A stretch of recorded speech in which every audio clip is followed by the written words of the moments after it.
Thoth is nothing more than a version of the forest god Hern. Yeah. Right? Because the Greeks had him as Hermes, and Nikor, Cernunnos. It's a prototype of Hern, which is the hunter.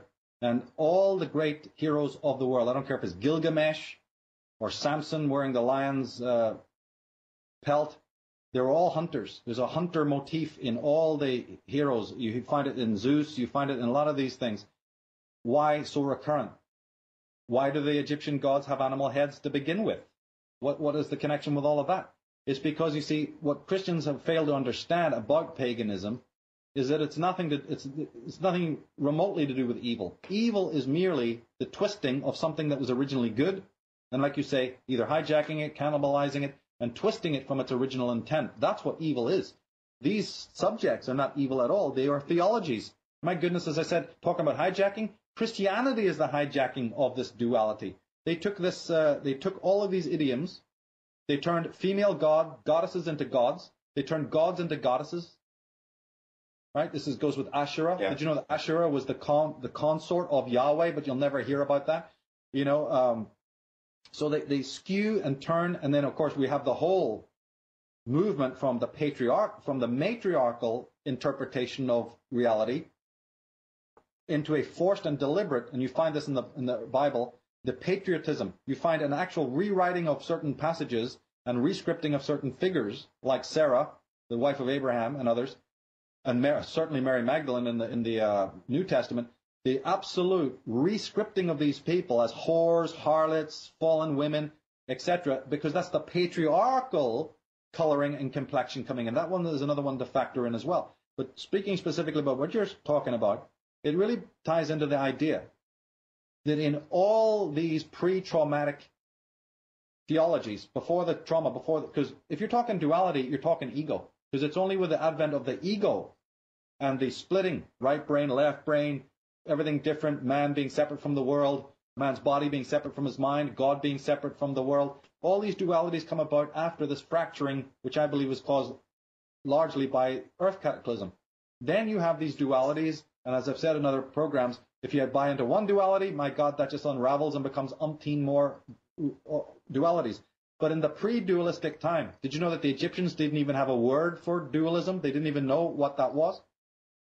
In the time before the dualism set in, then at that point, it was understood by the priestarchy of those eras that when you're teaching a man to understand his self, that came with an understanding of nature, because in their tradition, nature was the self, or shall we say, an extension of the self. Now, this is where the Christians fall off, because the moment that you start talking about nature and the moon and the power of the sun and the power of the stars and the power of herbs, they lose it because they think that's paganism. What they don't understand is, before this misinterpretation of these evil arcs that we're talking about, the very ones dressed up to the nines, by the way, in that pagan symbolism, let's add that, but before their interference, to discover who you were as a person, it implied, it was coterminous with an understanding of nature. In the same way that in order to discover an instrument, how to play it with your hands, you have to understand about wood and strings and vibration and music and all of these other things. They had no division between all of these things.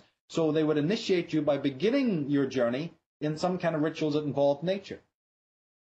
To emphasize this point, that is why Hern and all the ancient gods, Cernunnos, Kron, and the Egyptian gods were always shown with animal heads. The very word neter is the Egyptian word for God, means nature. It's where we get words like neuter and enter and nature from. It's because nature was you, you were nature.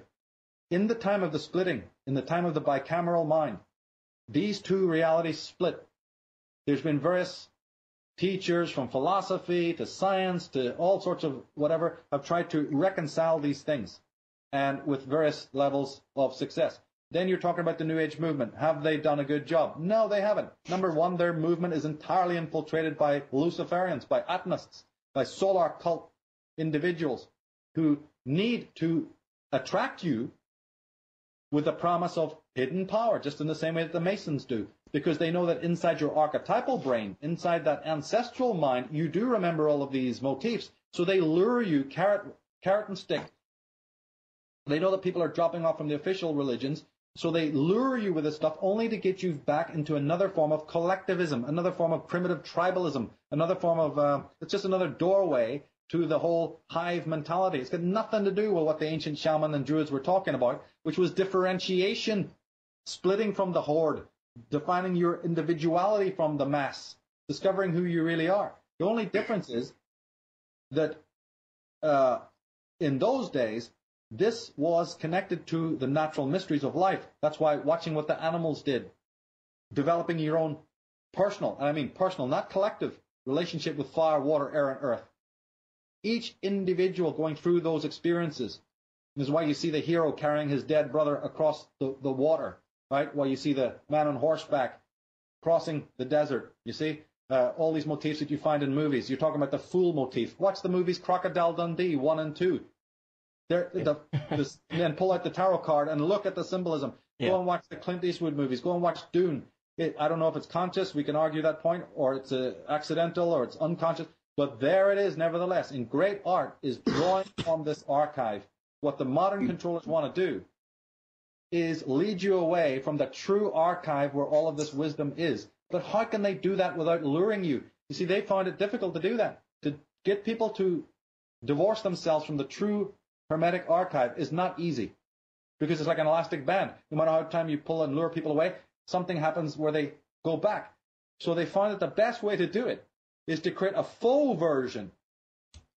And all that glitters is not gold. We'll give you a bunch of peach pits, and hopefully they'll turn into diamonds, and we bought it. We're mistaking sugar for salt just because they look alike.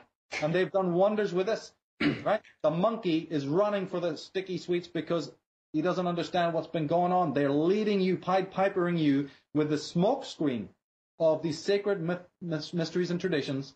And they've got incredibly conniving ways of doing this. And by the way, this goes for all them Eastern yogas and Eastern mystical so-called paths, including most of those, and certainly all the churches and everything else in the New Age movement. They have created a faux, holographic, virtual imagery of that which is sorely desired, you see.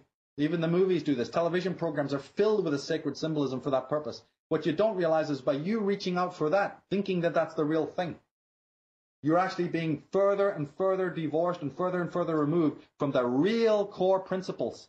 And that's what all this matrix of lies is to do with this. David Icke and other people, God love them, they've done fantastic work. They're not bringing this out enough. Absolutely.